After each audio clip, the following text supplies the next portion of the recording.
everyone. I am Dr. Cohen, a member of the Hispanic Heritage Celebration Committee.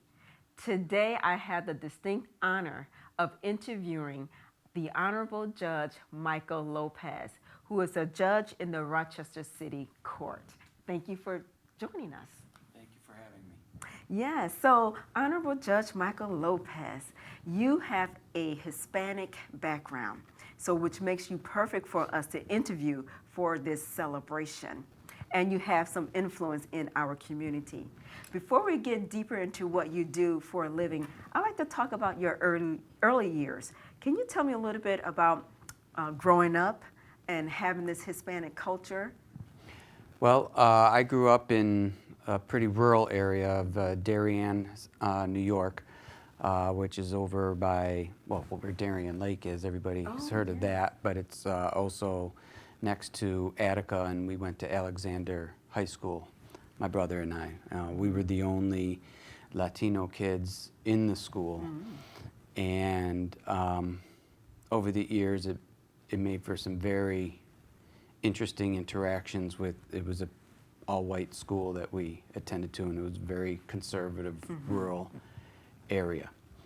And my dad was a Spanish teacher at Alden Central School, and my mom was a speech pathologist at Pembroke.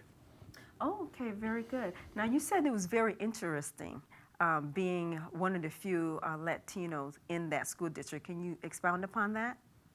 Well, by using interesting, I'm being nice. Okay.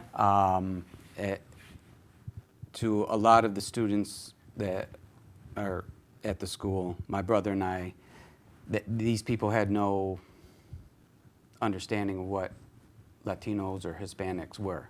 And so to them, we were just Mexicans. Oh, wow, okay. And so we would get called Speedy Gonzalez or this, all kinds of various names, but and not just by the students. I recall being asked to come up and write on the board by the teacher by, "Hey, Taco, come up here." Oh, my goodness. And various other name calling. And it was weird because as a kid, you don't really understand it all, and you just sort of internalize it all. But in the end, it provides motivation. I developed a great deal of dislike for high school over the years, and so upon leaving high school, I got accepted to Brockport, and I enjoyed the years at Brockport much more than the years at high school. Okay, well, that sounds good that you were able to move past those challenges and then get into an area where you were more comfortable and felt more accepted. Thank you for sharing that. I'm pretty sure that was a challenge during that time. So let's talk a little bit about your college years. What did you begin to study there, and how has that led you to where you are today? When I started college, I thought I was going to be a sports writer. And so, I was into sports. So, Okay. But what I started to do is what I recommend that a lot of students do is see college as sort of a smorgasbord. It's your opportunity to sample and try and explore areas that maybe you didn't even know about or know that you might be interested in. And so I just looked at all the classes as a smorgasbord. What do I want to eat? It's a buffet. And I found that I was mostly signing up for classes in history and political science and philosophy, and I ended up majoring in political science and minoring in history, and then took a number of philosophy classes on the side as well. Okay, so you mentioned sports. Let's go back to that. You played sports at the college level, or did you get an opportunity to play it at the high school level? And when I was in high school, I played soccer for 2 years. After my junior year, they canceled soccer, so that was the sport I was best at, and they canceled it. Oh, wow. But I also played baseball for 3 years. Okay, so I know we have a lot of athletes that'll be watching this interview. Tell us, what did you gain from playing sports, and what do you share with students who are already in sports or some that may be considering sports? Why should they get involved? Well, the thing that I learned most from my experience as an athlete in high school and in my experience in coaching soccer players later in life is that what is necessary to become better at the sport and excel at the sport, both as an individual player, but also as a teammate and as a team, is the commitment that's necessary to improve. And for me, I don't think I was the most talented person, especially in baseball. I barely made the team, but I knew that if I wanted to make the team, that I had to improve in certain areas. So I would practice during the off season and hang a tennis ball from the ceiling to improve my swing and things like that. And through sports, you learn that with that commitment and dedication and hard work, you see yourself getting better. You see your team getting better. And that easily translates to anything else that you do, whether it be writing or speaking or whatever, or being a painter, whatever it is that you want to do, the more, if you love it and you commit yourself to it and dedicate yourself to it, you will see the improvement. Won't always be easy, but the biggest thing is the role of failure in all of it. Okay. You cannot get better at anything, whether it be a sport or anything else, without failing. And the question is not, will you fail? Everybody fails. The question is, what do you do after the failure? Do you stop, reassess, and move on and learn from it and get better? It doesn't help your learning process to lament the failure, but you have to learn from it. Thank you for sharing that. So what I heard from you, playing in sports, you utilize commitment and dedication. And I share this with young people, and particularly my son, practice makes better.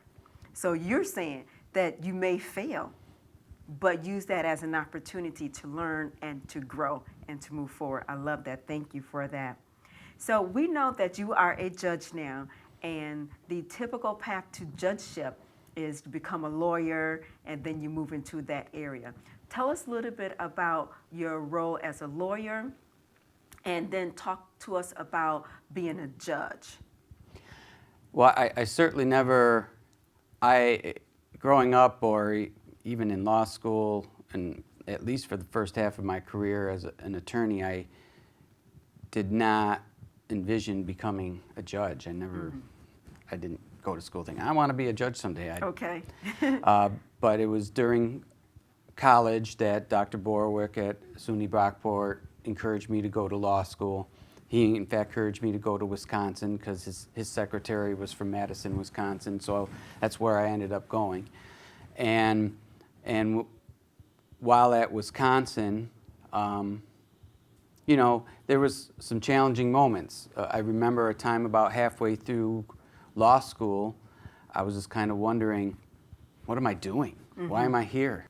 And so after that moment, and I'll admit there was a good hard cry and a long night of thinking. Out in Madison, it's located between two lakes, an isthmus between two lakes, and I just sat out on this pier for half the night trying to think through what it is I wanted to do with this life. Right. And I think it was at that moment that I became more focused on criminal law. Ended up doing a clinical program there where we got to actually represent defendants. And I worked for a Jesuit group in Colombia for about 10 months. I'd expected to be there for 3 years or so. Ceder es más terrible que la muerte, which means to give up, to surrender is worse than death. And I think about that all the time. Because no matter what you're doing, whether it be in sports or whatever path that you've chosen, there's invariably going to be hard times where you're frustrated, where you have self-doubt, where you start to believe other people's criticisms of you. And but you can't, if you find something that you're passionate about, whatever it is, then you pursue it 100%. Let me just go back, and we're almost done. I believe you had some work with young people prior to becoming a judge. Can you tell us a little bit about that?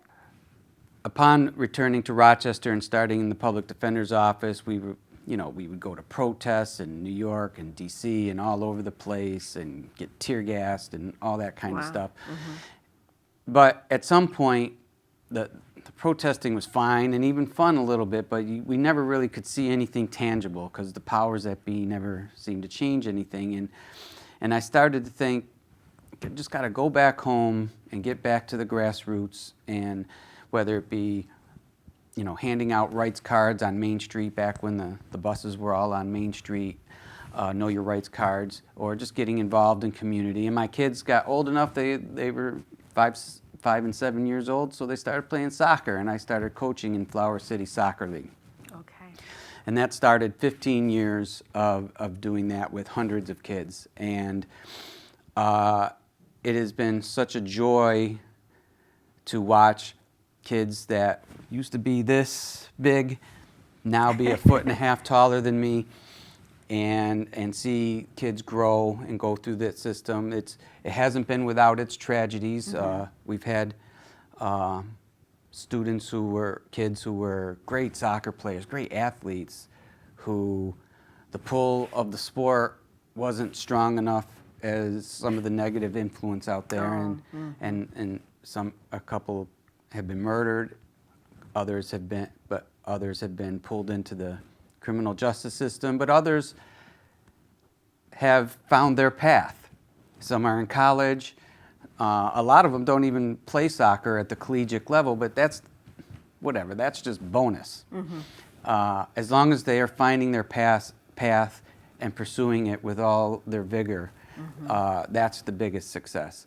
But the kids I coached mostly ended up at World of Inquiry School, and they're the ones who brought the city of Rochester those, was it 5 consecutive sectional championships and 2 appearances at states.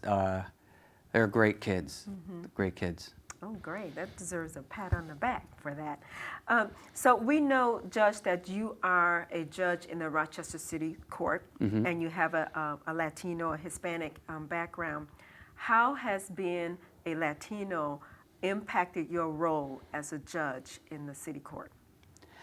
I think it's important that the bench at all levels, not just city court, represent the community.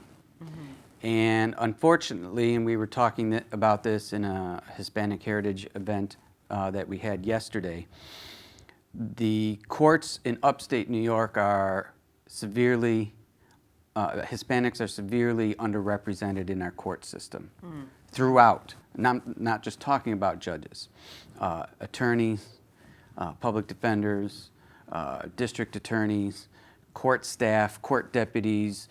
Throughout the whole structure of the system, there's a deficiency in the number of Latinos who work in that system.